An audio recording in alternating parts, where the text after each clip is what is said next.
வந்தவாசி அருகே அதிமுக வேட்பாளரின் பிரச்சார வாகனத்தில் மின்கம்பி அறுந்து விழுந்ததால் பரபரப்பு ஏற்பட்டது. திருவண்ணாமலை மாவட்டம் வந்தவாசி தொகுதியில் அதிமுக சார்பில் போட்டியிடும் ராணி திறந்த வாகனத்தில் வாக்கு சேகரிப்பில் ஈடுபட்டார். சாலவேடு கிராமம் அருகே வாகனம் சென்றபோது தாழ்வாக சென்ற மின்கம்பி வாகனத்தின் மீது உரசி திடீரென அறுந்து விழுந்தது. அதிர்ஷ்டவசமாக வேட்பாளர் உள்ளிட்ட அனைவரும் உடனடியாக வாகனத்திலிருந்து குதித்து காயம் இன்றி தப்பினர்.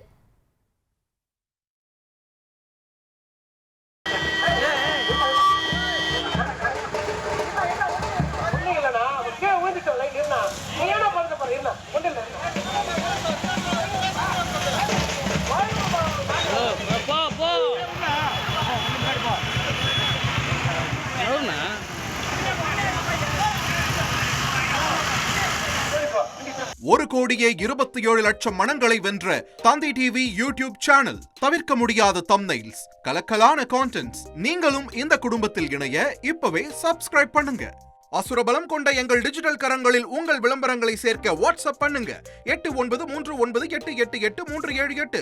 Email advtthanditv@dttv.in.